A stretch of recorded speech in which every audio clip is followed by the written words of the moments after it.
Welcome to this week's Weekend Wisdom. Weekend Wisdom is where we answer your questions. So every week we take one question, and answer it in about 5 minutes. So do us a favor. Do yourself a favor. Send us your questions. You can send them via email to info@creatingafamily.org, or you can click on the link in the show notes and send them that way as well. This is a question we received from Georgia. Hi, I have a daughter who has dealt with trauma from consistent experiences of neglect and abandonment. While our home is loving and supportive, she continues to exhibit a victim mentality and has a hard time taking responsibility for her actions. She's a sweet girl, but she makes comments to others that insinuate she is not having her most basic needs met, which is simply not the case.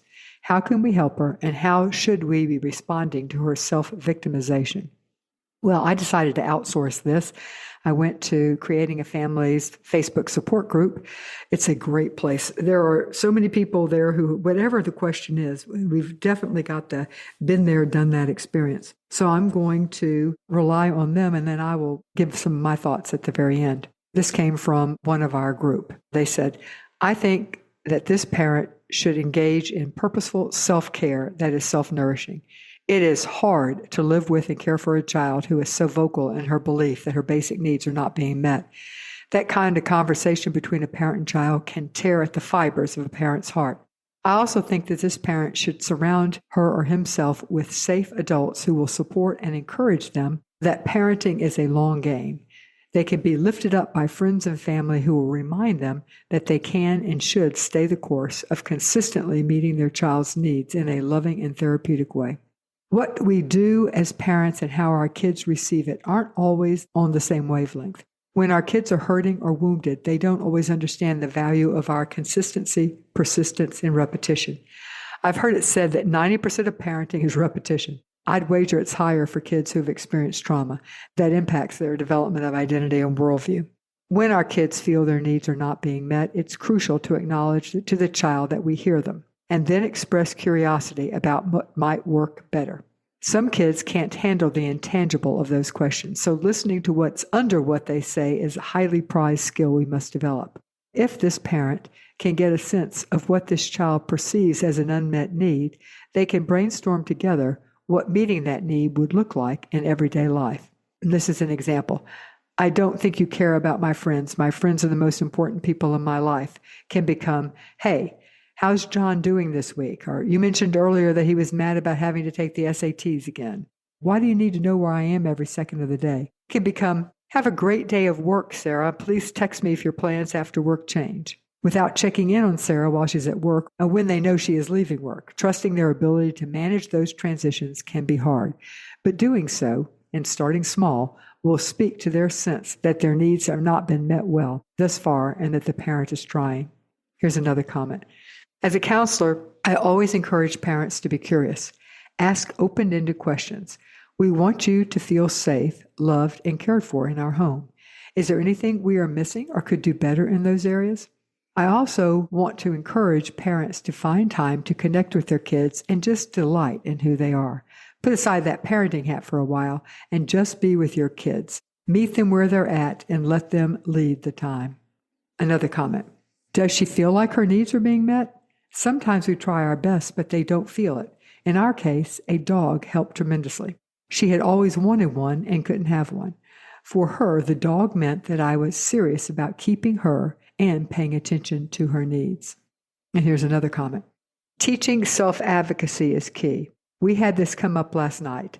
My daughter is home from college, so our son was given a choice of room with his brothers or have a temporary room to himself. He chose the latter, which we tried to make as comfy as possible. Last night he had a blow-up. One comment he made was that he was tired because the bed wasn't comfortable. He said, "How could you not know? I said my back was hurting." We explained that, well, you do martial arts and soccer, which could hurt your back. How are we supposed to know if you don't tell us? We aren't mind readers. So I'm hoping he's learning clear communication. And here are my thoughts. I was focusing more on the fact that the child was telling others that their needs weren't being met, their basic needs weren't being met.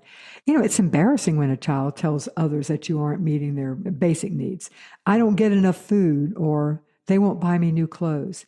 I think most adults realize that there's probably more to the story when a child says they don't listen to me, but maybe not when they talk about other more basic needs. And this is hard. I think that taking all the steps that the folks in the group mentioned is crucial.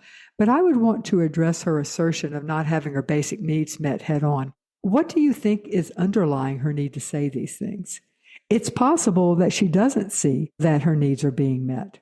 It's also possible that she enjoys the attention that she gets when she says these things.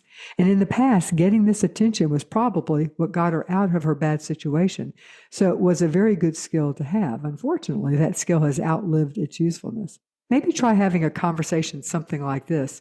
Your teacher told me that you said we didn't feed you at home and that you were always hungry. Are you always hungry? I bet it felt good to get all of her attention when you talked about this. I can understand that, but it didn't feel good to me when she asked if we were feeding you. It made me feel like I was a bad parent. How can you get attention without telling untruths?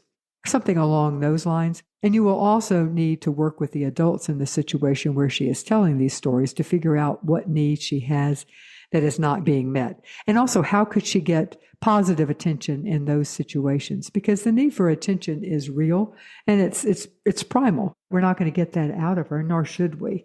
And let me point out that this dialogue assumes that you believe that she is telling these stories to get attention. There may be other reasons. She may really feel like she isn't getting enough food because she isn't in control, making sure that she has the food. If that's the case, the two of you could brainstorm how she could get more of a feeling of control, maybe perhaps a special place in the pantry where she can store extra food that is only hers, that she can access whenever she needs it.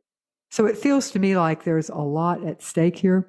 You've got to figure out the reasons behind why she is saying this, and it could be that she truly believes her need is not being met, but it also could be that she is seeking the attention. I hope that helps. And before you go, I want to remind everybody that Creating a Family has a Facebook support group. I mentioned that I go to them. It's where I hang out online, and I go there to get recharged, and I also go there to get their input onto questions like this. You can check it out at facebook.com/groups/creatingafamily. Thanks for listening, and I will see you next week.